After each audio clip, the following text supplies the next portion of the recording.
back to Sledgehammer Horror, guys. I am Ken Sledge, and let's talk horror. Today, I am joined by Mark D. Valenti. Mark, how you doing, man? And Ken, I am fantastic. I want to thank you for acknowledging the D in my name because it is what differentiates me from the other Mark Valenti on Internet Movie Database. Oh, absolutely, man. And I definitely don't want no disrespect.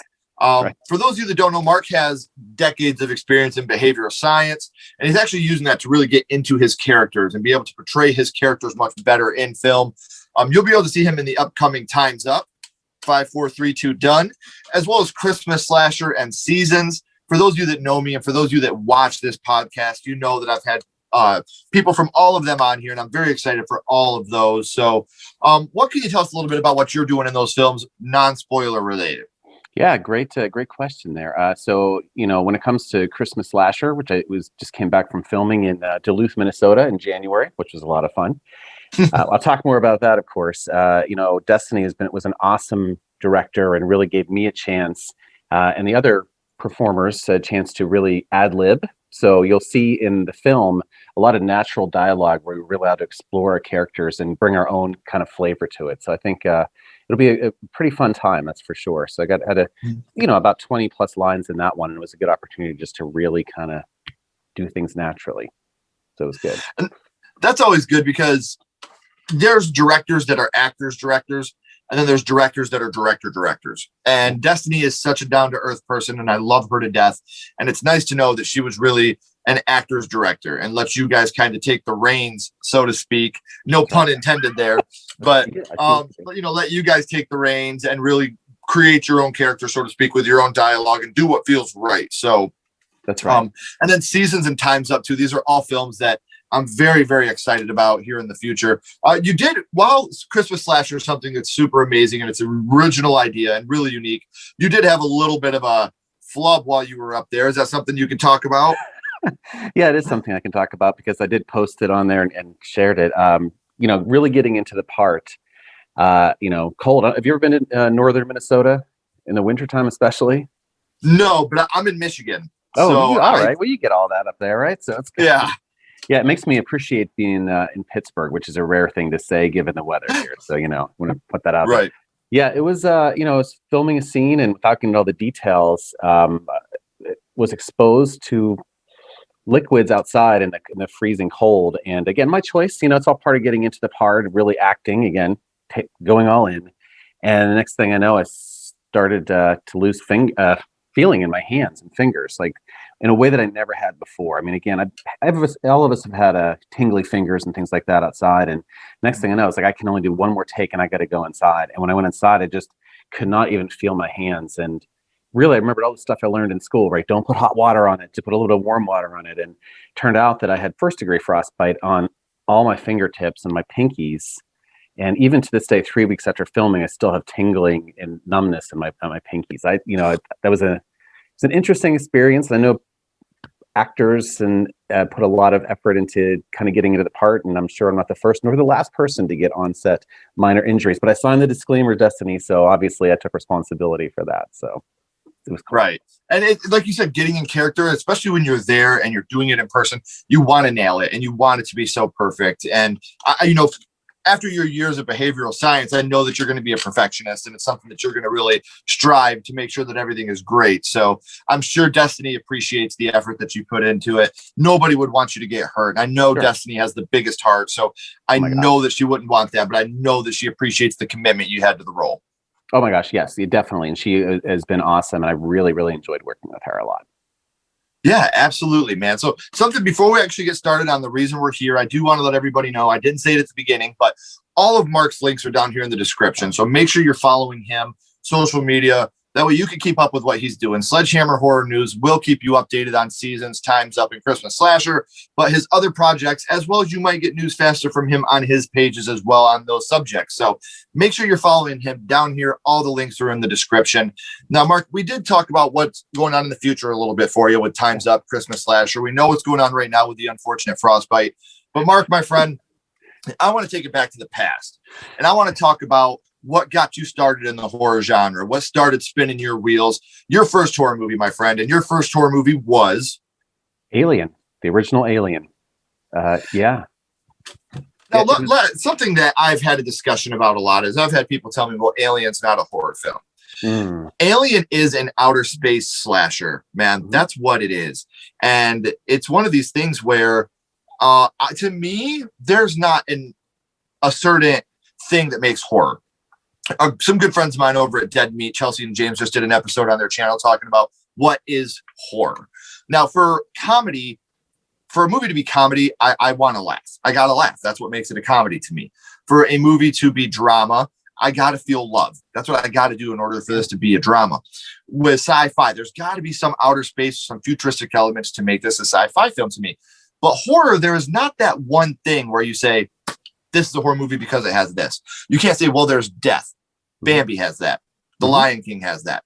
You know, to me, horror is the hardest genre to put your fingers on. But to me, feeling of dread and fear is one thing that I have to have in a horror film. And Alien absolutely nails that fear and that anxiety. So do you remember how old you were the first time you had seen Alien, Mark? Yeah, I would say, it came out 79. I'd seen it on old VHS player. Remember those, of course, right? Yeah, there you go. You actually had the VHS. I didn't realize that. That is awesome. I do. I don't know if you know this or not, my friend, but I grew up in a video store, Downtown Video. Yes, and okay, that's right. When we closed down, I kept a lot of them. And this is one that I will have for the rest of my life, no matter what. There are certain films that you have to watch on VHS to get the true feeling without the 4K re-enhancements. And Alien is one of those where the grittier, the better. And I love the grittiness of this VHS. That is awesome. Cool. So I was, I was born in 73, so probably saw it about 81 or 82. So, young, not super young. I had seen different horror movies before, the Wolfman, Dracula, liked all that. Some of the Hammer horror, of course. I'd seen Jaws on TV. They said on CBS or ABC, they used to have this sort of the edited versions, of course. So Alien was the first time I had sat down and actually watched something that was, forbidden. It was restricted. And it was something new for me. And I think it was just what really impacted me, I think, was just the, kind of feeling like I was doing something bad by watching a rated R movie, but it's just that I didn't know what to expect. Whenever he goes in and he looks in the egg. As a kid, I don't know if I had that sense of, oh my gosh, what's in there? And then when it happened, and it's like, wow, like anything could happen. Are those other eggs going to come out?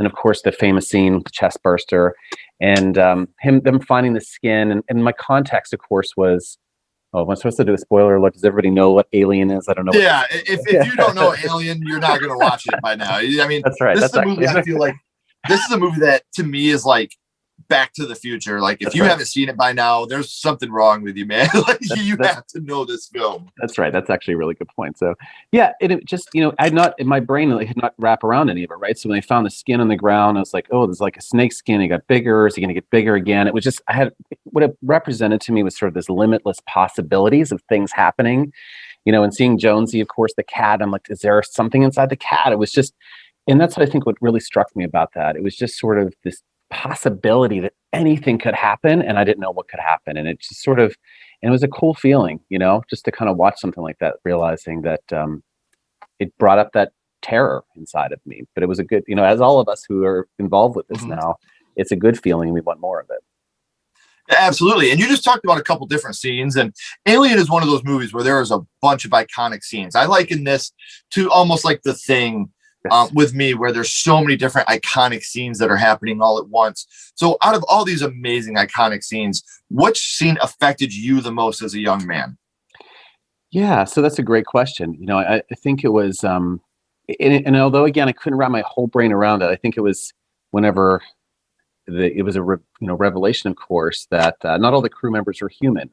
I'm sure you all remember, whenever he started bleeding that milk, as they say, it was just like, wow, what's going on here? I think, to me, not knowing that, not expecting that, and again, and the idea, of course, that android was put on there as a way to say, you know what, we're going to try to capture the alien. I think just really, again, as a kid, I'd never been exposed to that trope before, and it was just really, really stuck with me. And Cyborg Ash is one of those things where, like you said, we've already got enough to worry about. Right. That's right. with the xenomorph. And now you're going to throw this at me too. That's right. But I do love his death when you get the head knocked off and you really see everything. I absolutely love that scene. It's such a fun scene. Right. That's right. Yeah, it's so great. So, and the thing I love about Alien is, like you said, there's a lot of this movie that is just so intense and so much that's going on all at once. And it's so hard to pinpoint everything that goes on in this movie. And this movie, more than any, I have trouble with this question on myself. So I'd like to get an answer from you. When you think about Alien, what is the first thing that pops into your head? When you say that, Sigourney Weaver, right? And so the first thing, that may be a pretty cliche answer, but that is literally the first. A good psych use, by the way. We talk about psychology and behavioral science. Ask me the first thing that pops in my head, but that's what it is. But why? What about you? For me, it's so hard because I think about Sigourney Weaver, obviously, because she's one of the best final girls of all time, and she's one of the most badass women in film. I don't think that a lot of the final girls we have today would be here if it wasn't for Sigourney Weaver. You know, you have her, you have Jamie Lee Curtis, and you have Heather, Nancy, from Nightmare on Elm Street. I think those are the three main final girls that really started it. We wouldn't have Sydney, and we wouldn't from Scream, and we wouldn't have a lot of, the freaky You're Next. We wouldn't have a lot of these badass final girls without them. But I think for me is the scene where when you first see the alien. Like when it's down and it stands up and you just get that feeling of that big alien. That's right. I remember as a kid, I was like, nope, I'm done. This is stupid. That thing scares me. That's right. That's right.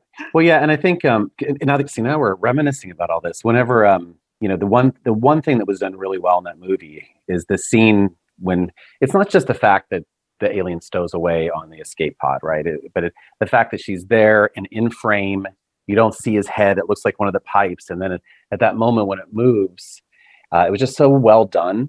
To your point, I think kind of getting at that, it's like, wow, I've been looking at this whole time.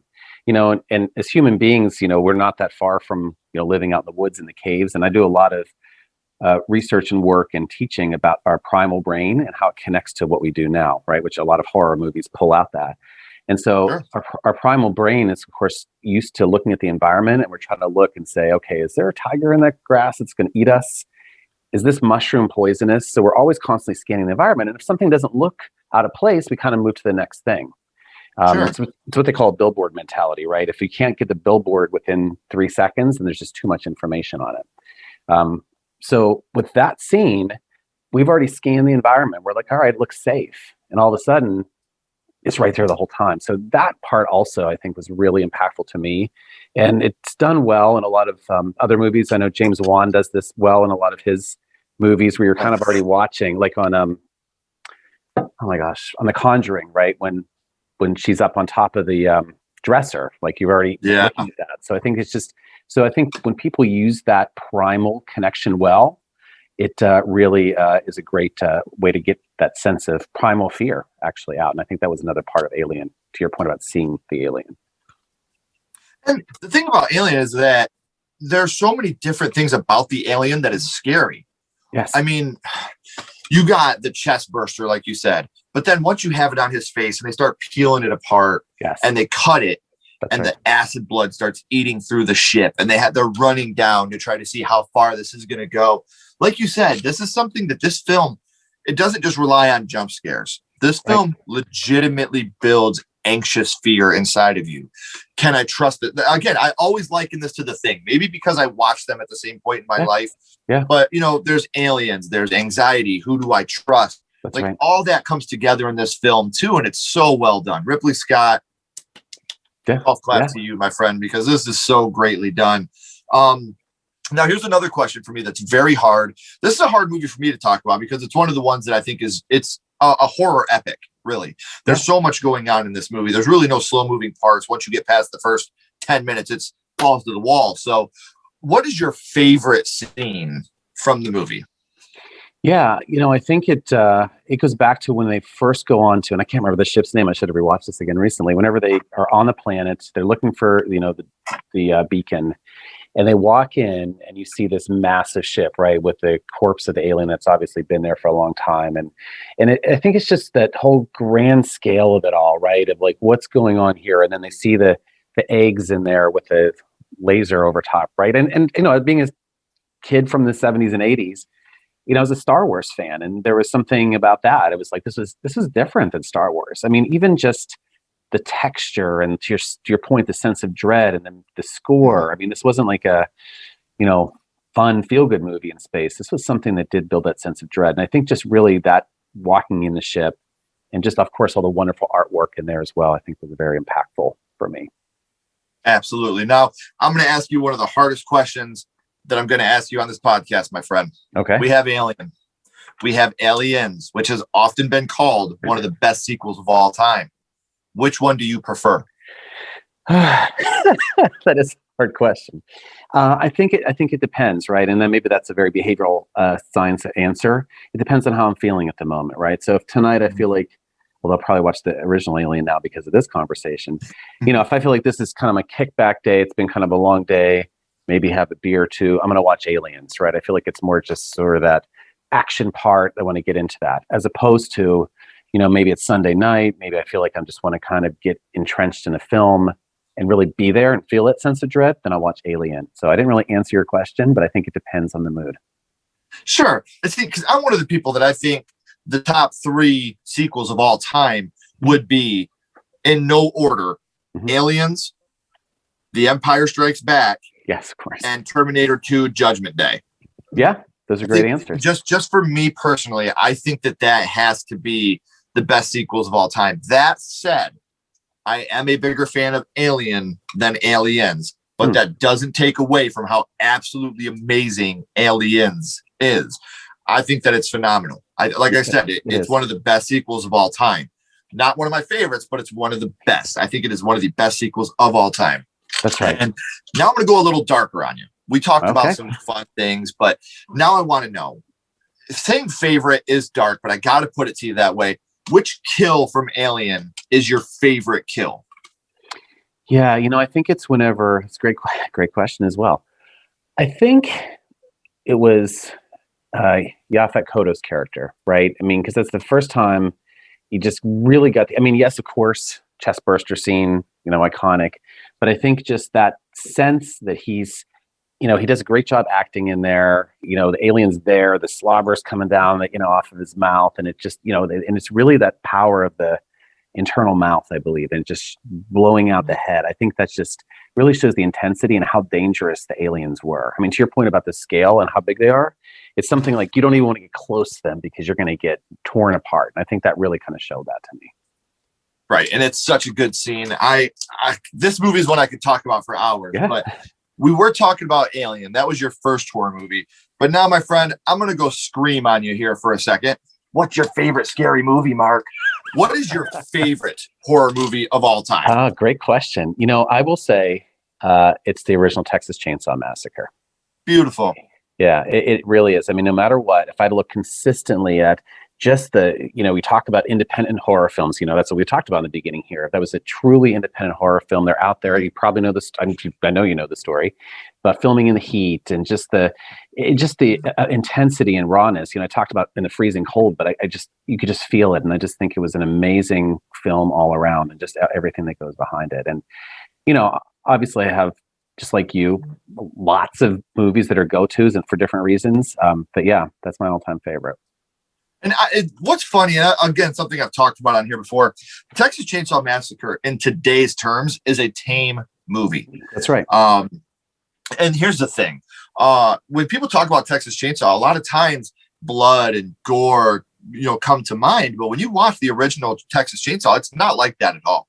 That movie leaves so much to your imagination, which in my opinion is much scarier. I would rather do that. I don't need to see you rip someone's arms off in order to be scared. That's right. I want you to scare me by putting stuff into my head. And the cinematography of the original Texas Chainsaw Massacre has been copied and duplicated over and over. I can't tell you how many times we've seen the scene of the girl walking with the camera down. That's right. And Gunnar Hansen threw up at that dinner scene because it was so hot and they had to keep doing those takes over and over. And just the hard work and blood and sweat and tears that went into that movie. That's a film that I wish, and I've said this before, I love Texas Chainsaw Massacre 2. I think that it's great. I mean, part 2. I love Texas Chainsaw, the original. I do love part 2. But I think the original Texas Chainsaw Massacre, much like The Ring, much like Jaws, would have been a great standalone film. because the Texas Chainsaw franchise after 2, in my opinion, just went. That franchise is not very good, in my opinion. I'll never bash anybody. If you're making art, good for you. You're making it for somebody, and I'm sure people enjoy it. You'll never hear me talk down on somebody. But to me, I do not like that franchise as a whole. It's something that does not appeal to me. But the original Texas Chainsaw and the second one is one of the perfect blends of horror comedy there is. Yeah, no, I agree with that. Yeah, that first one is so dark and so brooding and so intense, and I'm so glad you brought that up. I'm glad that's your favorite, because I'm such a big fan of that film. Yeah. Now, are you going to share? I know you probably shared before in one of your shows, but what's your favorite of all time? My all-time favorite is House from 1986. Oh, nice. Okay, good choice. Yep, that was the first one I ever seen, and it stuck with me. But if we're going the last 10 years, one of the most underrated horror films, and I think probably the best horror film ever made besides Nightmare on Elm Street, the original, would be The Cabin in the Woods. I think that is such an amazing movie. I think that they took a huge leap in that movie, and I think that they landed it. I think it's amazing. It's funny, it's scary, it's technological. Yeah, it's got a love story in it. I hate to sound like an old man, but it's hip. It's to me one of the most perfect horror movies there is, and it could logically explain how every horror movie has come to be. Yeah, so I agree. I'm a huge fan of The Cabin in the Woods. In the last 10 years, I would easily say that's probably my favorite film. Yeah, that's a great choice for all the reasons you mentioned. I think totally. I'm curious often if anybody's seen that who does not have, let's say, the history and exposure, if they could truly appreciate, what that is. So I've never watched it with somebody who hasn't. So I'm curious about that. I've always said if I was introducing somebody to horror, Cabin in the Woods is what I would show them, because it's not overly scary, right? But it's funny. It'll keep you hooked because of the comedy. The teens are cool. Again, I know I sound like an old man here. Okay. But the teens are cool in the movie. Their quips are good.